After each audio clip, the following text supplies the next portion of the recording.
Call me when you want, call me when you need. Call me in the morning, I'll be on the way. Call me when you want, call me when you need. Call me in the morning, I'll be on the way. 3, 2, 1.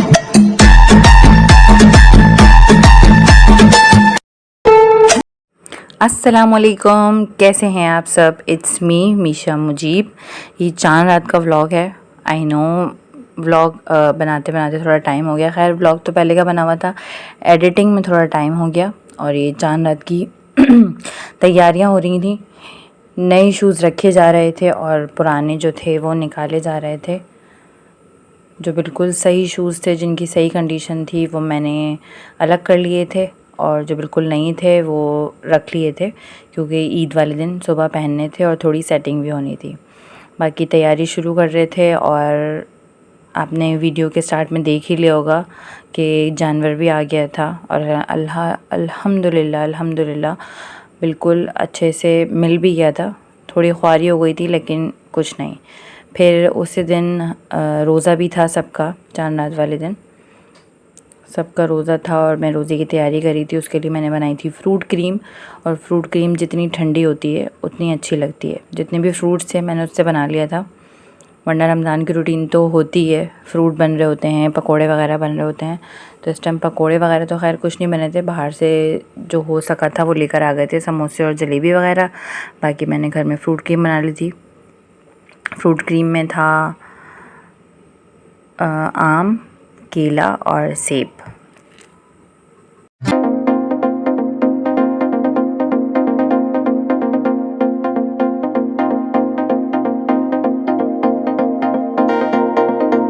Cream जो थी मैंने fine की use करी थी। Fine की जो cream होती है वो पहले से ही मीठी होती है।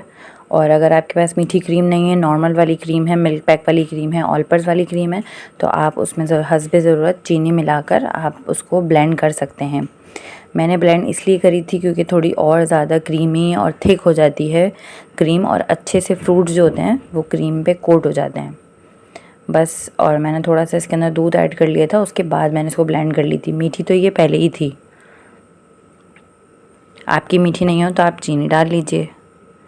उसके बाद ये सारा जो रोज़े का सामान था वो सारा अल्हम्दुलिल्लाह आ गया था। और हम सेटिंग कर रहे थे दस्तरख़्वान लगाने की। ये मगरिब में बिल्कुल थोड़ा ही टाइम बचा था।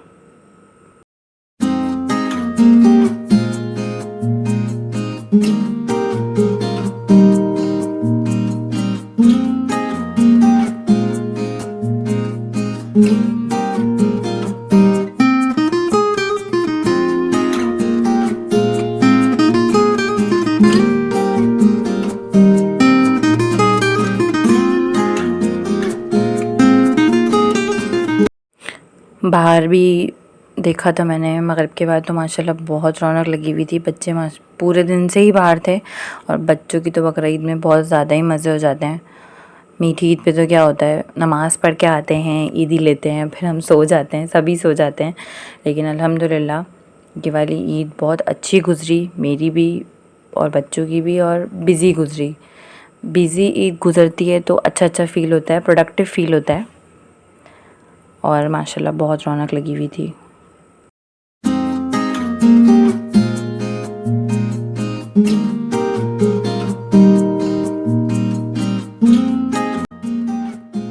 और मगरिब के थोड़ी देर बाद ही मेहंदी वाली थी, उनको बुला लिया था। तो मायदा और मायदा को ज़्यादा शौक़ है मेहंदी का, तो अल्हम्दुलिल्लाह मायदा की भी मेहंदी लग गई थी और बहुत अच्छी लगी थी।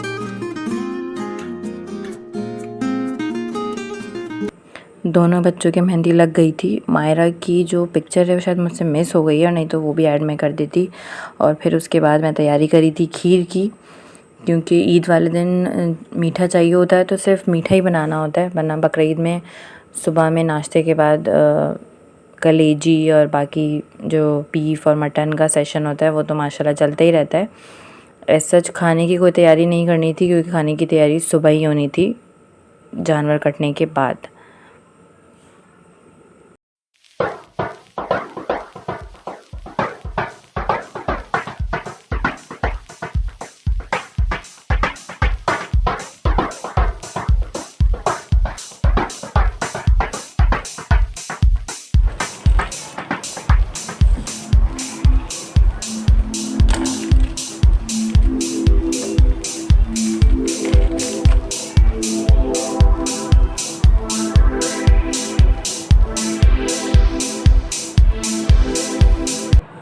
खीर एक तरफ पक रही थी, साथ साथ मैं आटा भी मैंने गूंद लिया था, क्योंकि सुबह नाश्ता बच्चे करके जाते नहीं हैं ईदगाह। नमाज़ पढ़ के आके बच्चे और हस्बैंड को फ़ौरन नाश्ता चाहिए, तो दोनों को नाश्ता चाहिए होता है। तो तैयारी मैंने रात में ही कर दी थी कि सुबह इतना बर्डन ना हो, बस नमाज़ पढ़ के आके रिलैक्स हों और फिर मैं नाश्ता बना के दे दूँगी।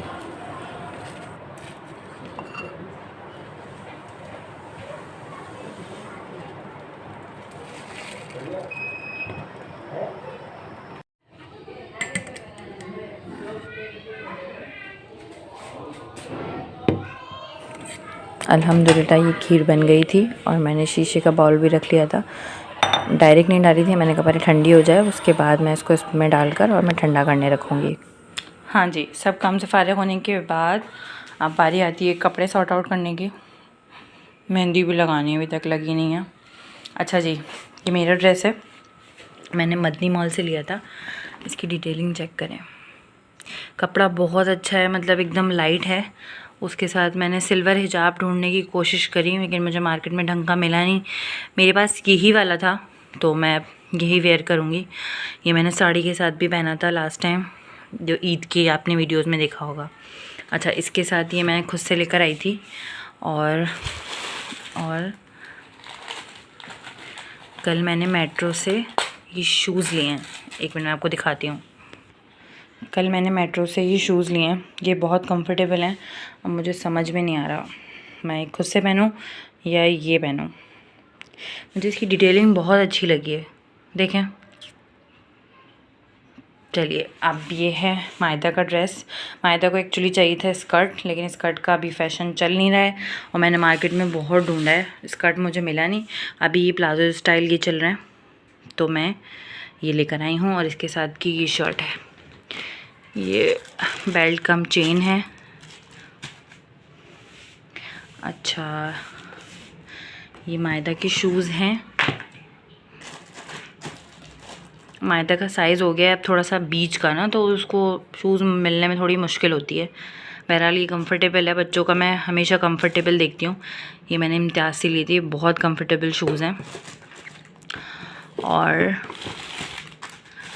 ये मायरा का ड्रेस है। मायरा को इस तरह के खुले खुले प्लाज़ो और इस तरह की चीज़ें नहीं पसंद, उसको लूज़ पैंट भी नहीं पसंद है। तो फिर मैंने ये उसके लिए प्लाज़ो नहीं लिया, ये मैंने मायदा के लिए लिया। और मैं मायरा के लिए मैंने इस तरह की पैंट ली है। ये पैंट बहुत कंफर्टेबल है, इसका कपड़ा बहुत अच्छा है, कॉटन में पैंट है ये, फोकस। और इसके साथ की प्यारी सी शर्ट, इसका कलर बहुत अच्छा है। ये मैंने मायरा की जो मैंने शॉपिंग है वो मैंने करी है, नाम याद नहीं आ रहा मुझे, समायमा शॉपिंग मॉल, समायमा नाम है आई थिंक। अच्छा, ये हैं मायरा के, मायरा ने खुद ने पसंद करे हैं, उनको बहुत ज़्यादा ही पसंद आए थे ये, फिर ये लिए हैं। अच्छा जी, ये अलग कर देते हैं। अंडर गारमेंट्स बहुत ज़रूरी होते हैं बच्चों के लिए, बच्चे ये पहनना ज़रूरी होता है। अंडरनीथ जो बच्चों का पसीना वगैरह होता है ना, वो इसमें एब्जॉर्ब हो जाता है, तो कपड़े एकदम क्लीन रहते हैं बच्चों के। मैं हमेशा पहनाती हूँ बच्चों को अंदर। अच्छा जी, ये है हस्बैंड का। लास्ट टाइम उन्होंने ब्लैक पहना था, फुल ब्लैक था, और इस दफ़ा प्लेन वाइट पहना है। और ये स्लीपर्स हैं। अब इन सबको प्रेस करना है। वीडियो आपने यहाँ तक देखी हो तो प्लीज़ लाइक कीजिएगा, सब्सक्राइब करके ज़रूर जाइएगा। मिलती हूँ नेक्स्ट वीडियो में। अल्लाह हाफ़िज़।